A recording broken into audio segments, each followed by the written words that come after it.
আসসালামু আলাইকুম। সবাইকে শুভেচ্ছা জানাচ্ছি। মাসুম মাহমুদ।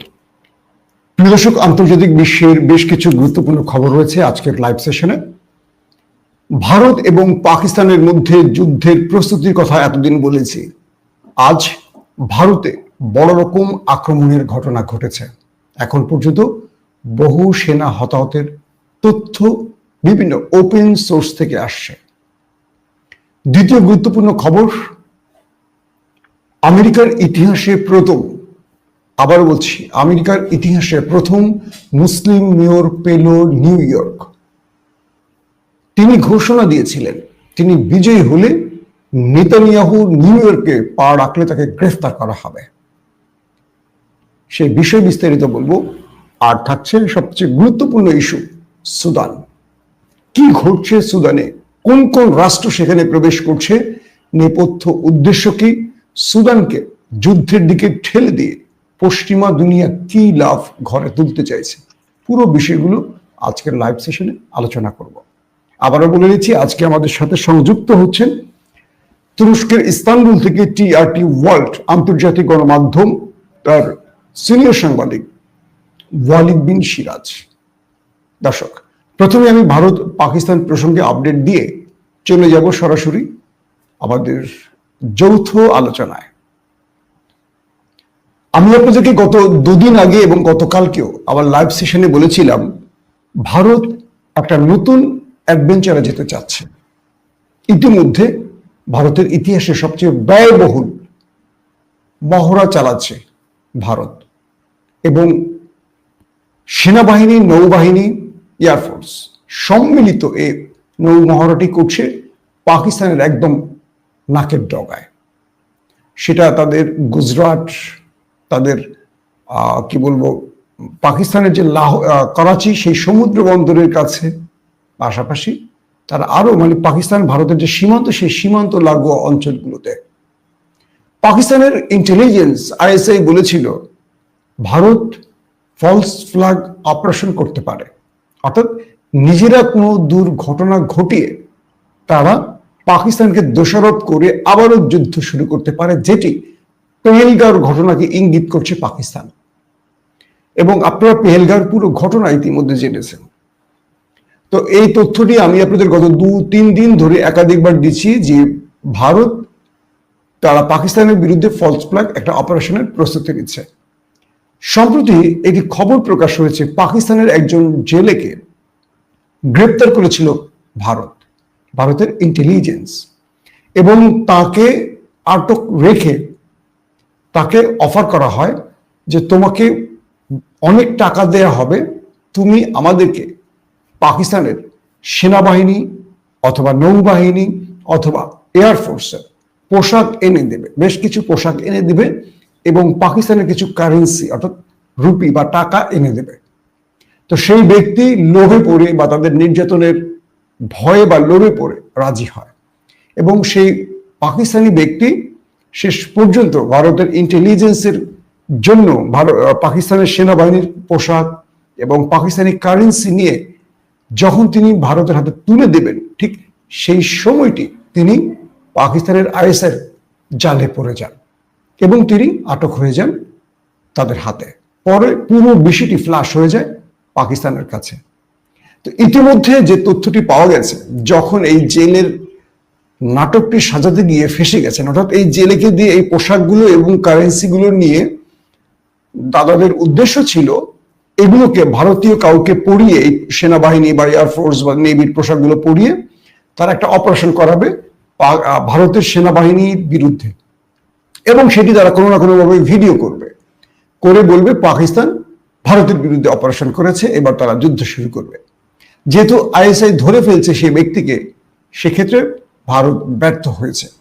ফলে যে বিষয়টি তৈরি হয়েছে সেটি হলো, ভারত এবার নিজেরাই, পাকিস্তানের গণমাধ্যমগুলোর দাবি যে তারা নিজেরাই তাদের সেনাবাহিনীর উপর একটি অ্যাটাক করেছে, অর্থাৎ কাশ্মীর অঞ্চলে ভারতীয় সেনাদের উপর একটি বড় এক্সক্লুসিভ অ্যাটাক হয়েছে।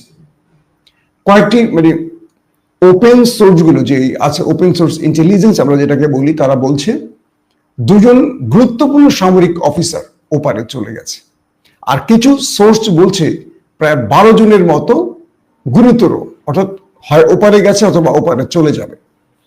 তো এই তথ্যগুলো কিন্তু ওপেন সোর্স ইন্টেলিজেন্সের খবর। এখনো ভারতের গণমাধ্যম এই বিষয়ে কিছু বলেনি, তবে সেনাবাহিনীর বিরুদ্ধে যে একটা অপারেশন হয়েছে এটি তারা বলতে শুরু করছে। তার মানে এই অপারেশনের পর ভারতীয় নিরাপত্তা বাহিনী অপারেশন শত্রু নামে আরেকটি অপারেশন শুরু করেছে। ইতিমধ্যে কাশ্মীর সহ কয়েকটি অঞ্চলে মুসলমানদের উপর এনকাউন্টারের অর্ডার হয়ে গেছে। তার মানে আবারও পাকিস্তানের বিরুদ্ধে লড়াইয়ের জন্য ভারত তার গেম প্ল্যান সাজিয়ে ফেলেছে। তো কাশ্মীরের ভেতরে এখন ধরপাকড় চলছে এবং অনেককে এনকাউন্টার করা হয়েছে এমন তথ্য এসছে। তবে ভারতীয় গণমাধ্যম বিষয়টিকে ভিন্নভাবে প্রকাশ করছে। এখন দেখার বিষয় যে ভারত এই ঘটনার জন্য নিজেদের সাজানো সন্ত্রাসীদেরকে দিয়ে শেষ পর্যন্ত পাকিস্তানের ঘাড়ের দোষ চাপিয়ে অপারেশন সিঁদুর 2 শুরু করতে যায় কিনা। গত 2-3 দিন ধরে এই তথ্যটি আমি দিয়েছিলাম, আজকে এই ঘটনাটি ঘটেছে বলে পাকিস্তানের গণমাধ্যমগুলো দাবি করেছে। এবং পাকিস্তানের বিভিন্ন যারা সংবাদ ব্লগিং করেন তারা বলছেন কাশ্মীরের এই ঘটনায় হতাহতের সঠিক তথ্য নিশ্চিত না, বাট কিছু তথ্যের দাবি এরকম এরকম হয়েছে যে 2 জন, কেউ বলছে 12 জন নিহত হয়েছে এরকম। শেষ পর্যন্ত কাশ্মীর ইস্যু দিয়ে আবারও ভারত পাকিস্তান লড়াই শুরু করতে পারে, সেই তথ্যটি আগাম আমি জানিয়ে দিলাম। এবং সেটিরও ইঙ্গিত পাওয়া গেছে যদি সত্যিকার অর্থে 2 জন বা 12 জন নিহত হয়ে থাকে তাহলে পাক ভারত যুদ্ধ আবার শুরু হয়ে যাচ্ছে। দর্শক, আমরা এটি চাই না, কোনোভাবেই চাই না। দর্শক, আমাদের সাথে সংযুক্ত হচ্ছেন এবার তুরস্ক থেকে, তুরস্কের ইস্তানবুল থেকে টিআরটি ওয়ার্ল্ডের সিনিয়র সাংবাদিক ওয়ালিদ বিন সিরাজ। ওয়ালিদ ভাই, আসসালামু আলাইকুম। ওয়ালাইকুম সালাম মাসুম ভাই, আপনাকে এবং ওপেন ডিআইএস চ্যানেলের দর্শক শ্রোতাকে অনেক অনেক শুভেচ্ছা এবং ভালোবাসা। কেমন আছেন? আলহামদুলিল্লাহ। বাংলাদেশ নির্বাচনের ডামাডোল বাড়ছে, উত্তেজিত বাংলাদেশ, প্রতিটি মানুষের টেনশন কোন দল জিতবে। আমরা বাংলাদেশ নিয়ে অনেক আলোচনা করব ধারাবাহিক নির্বাচন পর্যন্ত। আজকে চলেন আমরা একটু আন্তর্জাতিক বিশ্বের কিছু খবর জানাই। আমরা প্রথমে একটু মামদানির বিষয় জানতে চাই। নিউ ইয়র্কের 111তম মেয়র হলেন মুসলিম যুবক মামদানি, যিনি বলেছিলেন যে আমি যদি মেয়র নির্বাচিত হই তাহলে নেতানিয়াহুকে আমি গ্রেফতার করব। আমরা জানি যে ডোনাল্ড ট্রাম্প ইস্টাবলিশমেন্ট বিরোধী একজন প্রার্থী ছিলেন, তার উপর আক্রমণ হয়েছিল। তিনি নির্বাচনের আগে ওয়াদা দিয়েছিলেন তিনি বিজয়ী হলে যুদ্ধ বন্ধ করবেন। এরপর দেখলাম ডোনাল্ড ট্রাম্প বিজয়ী হলেন, কিন্তু তিনি আরো বড় ফ্রেমে যুদ্ধ ছড়িয়ে দিলেন, অস্ত্র দিলেন, ইরানে আক্রমণ করলেন, বহু ঘটনা আমরা দেখলাম। তো মামদানি যিনি বলছেন যে আমি নেতানিয়াহুকে গ্রেফতার করব, এরপর দেখা গেল তিনি বহু ভোটে রিপাবলিক প্রার্থীকে পরাজিত করে বিজয়ী হয়েছেন। মাত্র 34 বছর বয়সী এই যুবক। আমি তার সম্পর্কে আপনার কাছ থেকে একটু জানতে চাই।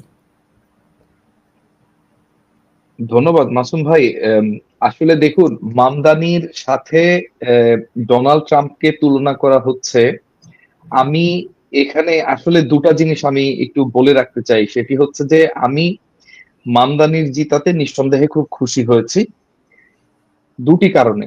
একটি হচ্ছে যে জোহরান মামদানি মুসলিম বংশোদ্ভূত হওয়ার চেয়ে আরো গুরুত্বপূর্ণ হচ্ছে যে তার বিজয়ের মাধ্যমে এই যে 2001 সালের ওয়ার অন টেরোরিজমের যে ন্যারেটিভটা ছিল পশ্চিমা বিশ্বে, অর্থাৎ যে মুসলিম বিদ্বেষ এবং মুসলিম মানেই জঙ্গি, মুসলিম মানেই অসভ্য নামের যে একটা ন্যারেটিভ, একটা ডিসকোর্স সারা পৃথিবীতে প্রচলিত ছিল, তার যে কবর রচনা হয়ে গেছে তার সবচেয়ে প্রথম প্রমাণটি হলো জোহরান মামদানির নিউ ইয়র্ক। যেটি দেখুন, লন্ডন এবং নিউ ইয়র্ক বিশ্বের দুটি অত্যন্ত বড়, বৃহৎ এবং multicultural mega town, mega city.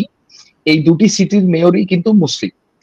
এখন এই লন্ডনের মুসলিম মেয়রকে নিয়ে লন্ডনের যারা বা ব্রিটিশ যারা ডানপন্থী রয়েছে বা ইসলাম বিদ্বেষী রয়েছে তাদের অনেক কথা বলে তারা।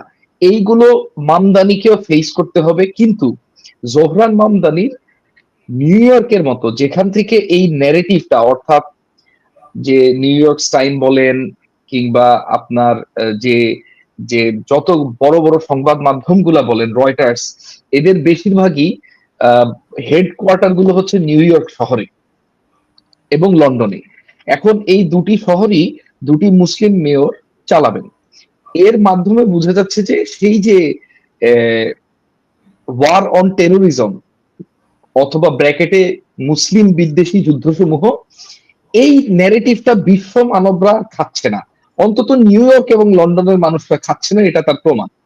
এ কারণে আমি খুশি। আমি দ্বিতীয়ত খুশি হচ্ছি এ কারণে যে তিনি একমাত্র ব্যক্তি এই মেয়রাল রেইসে যিনি আসলে কিন্তু বুক চিতিয়ে বলেছেন যে ভাই আমি ইসরায়েলকে সমর্থন করি না, ইসরায়েল একটি গণহত্যাকারী শক্তি, বর্তমানে নেতানিয়াহুর যে প্রশাসন রয়েছে এটি একটি গণহত্যাকারী প্রশাসন এবং আমি কোনোভাবে একে সমর্থন করি না।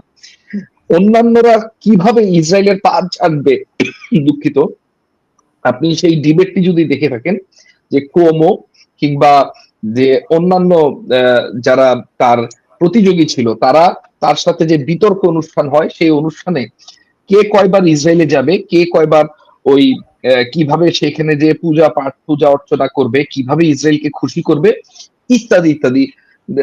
এবং তখন জোহরান মামদানি বলেছিলেন যে ভাই আমার কাজের ক্ষেত্র হচ্ছে নিউ ইয়র্কের 5টা বড় এবং আমি এই 5টা বড়তেই থাকবো, আমি ওই ইসরায়েলে যাব না, কারণ আমার জবাবদিহিতা নিউ ইয়র্কের জনগণের কাছে।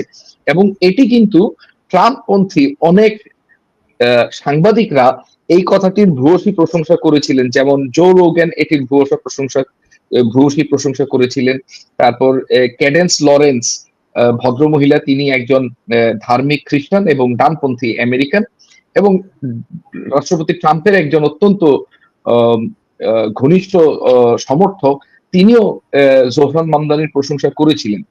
কাজে ট্রাম্পের সাথে তার মিল হচ্ছে যে দুইজনই অ্যান্টি এস্টাবলিশমেন্ট একটি ঘরানা বা একটি ভোট ব্যাংক ধারণ করে, যদিও একজন ডান ক্যাম্পের আর জোহরান মামদানি হচ্ছেন বাম ক্যাম্পের।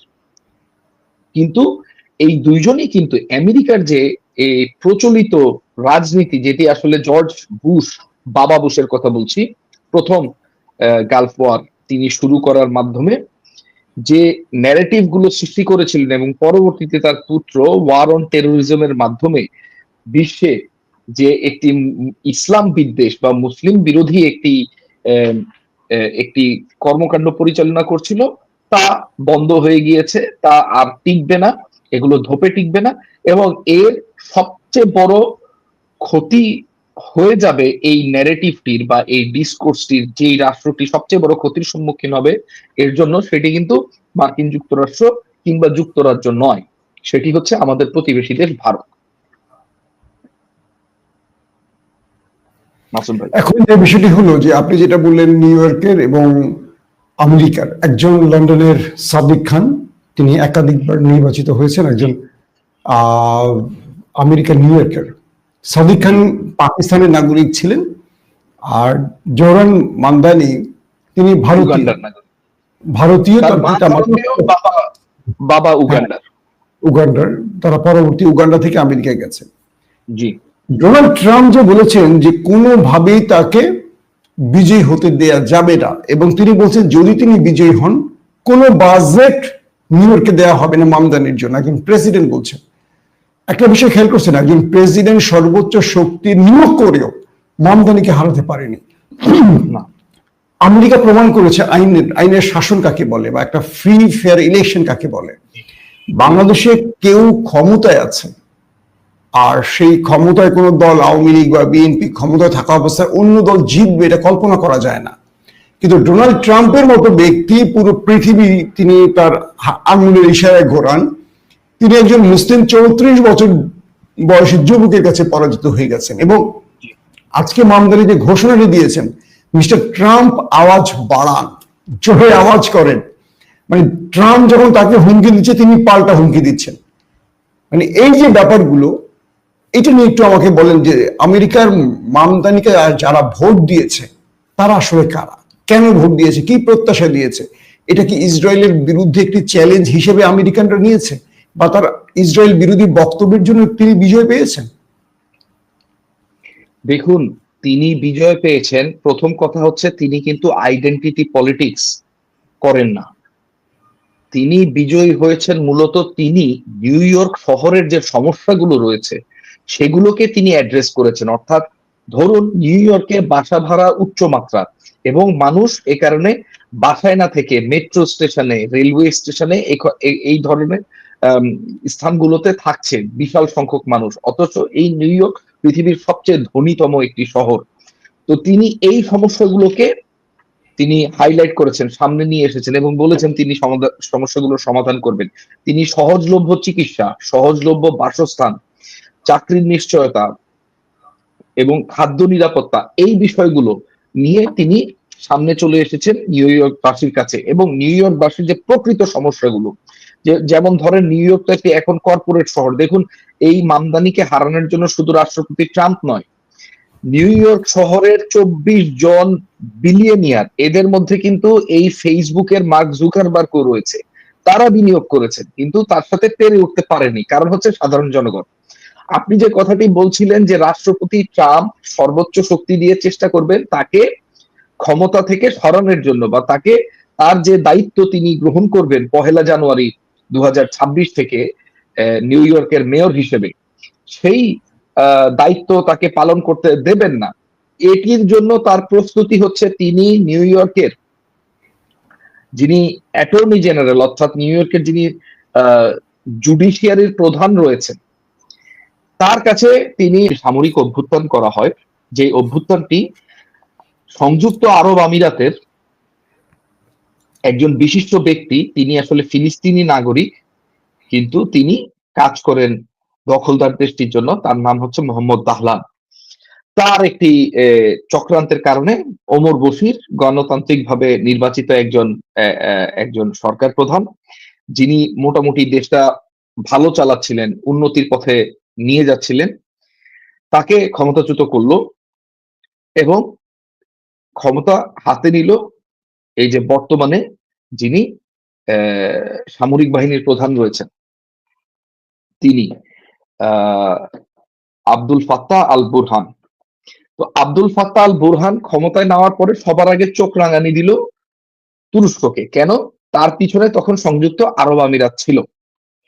এখন চোখ রাঙানি দেওয়ার কারণ হচ্ছে ওমর আল বশির সুদানের একটি আইল্যান্ড রয়েছে লোহিত সাগরের উপরে, ঠিক মক্কা এবং মদিনার উল্টো পাশে, সুভাকিন আইল্যান্ড বা সাওয়াকিন আইল্যান্ডটি তুরস্ক 99 বছরের জন্য লিজ নিয়েছিল ওমর আল বশিরের থেকে। পরে আব্দুল ফাত্তাহ আল বুরহান এসে বললেন যে না, এটা আমরা হল্ট করলাম বা সাসপেন্ড করলাম, এটা পরে বিবেচনা করা হবে। এবং তুরস্কের যে কিছু ট্রেনিং ক্যাম্প সেখানে খোলার কথা ছিল সেগুলো বুরহান খুলতে দিলেন না। এরপরে 2023 সালে এপ্রিল মাসে 15 এপ্রিল আব্দুল ফাত্তাহ আল বুরহানের বিরুদ্ধে লেলিয়ে দেয়া হলো তারই সেনাবাহিনীর আরেকজন জেনারেলকে, general Dagalo, Mohamed Hamdan Dagalo. তিনি করলেন কি, এর আগে বলিনি, এই জানজাভিদ গোষ্ঠীর দ্বারা যে একটি সেনাবাহিনীর অংশ বিশেষ রয়েছে, RSF বলা হয়, র্যাপিড সার্ভিস ফোর্সেস বা র্যাপিড সিকিউরিটি ফোর্সেস। এই RSF এবং সুদানের মূল যে সেনাবাহিনী এটি হচ্ছে SAF, Sudan armed forces, rapid support forces, RSF। Rapid support forces এর প্রধান ছিলেন এই মোহাম্মদ হামেদান দাগালো। তিনি আবার করলেন কি, অভ্যুত্থান করলেন আব্দুল ফাত্তাহ আল বুরহানের বিরুদ্ধে। তো তিনি খার্তুম টার্তুম সব দখল করে নিলেন। কিন্তু পরবর্তীতে দেখা গেল যে সুদানের পাশে তুরস্ক, মিশর এবং লিবিয়ার ত্রিপলি সরকার এবং সৌদি আরব এবং ইরান, খুব ইন্টারেস্টিং, ইরান, সৌদি, তুর্কি এক কাতারে এই বিষয়ে চলে এসেছে।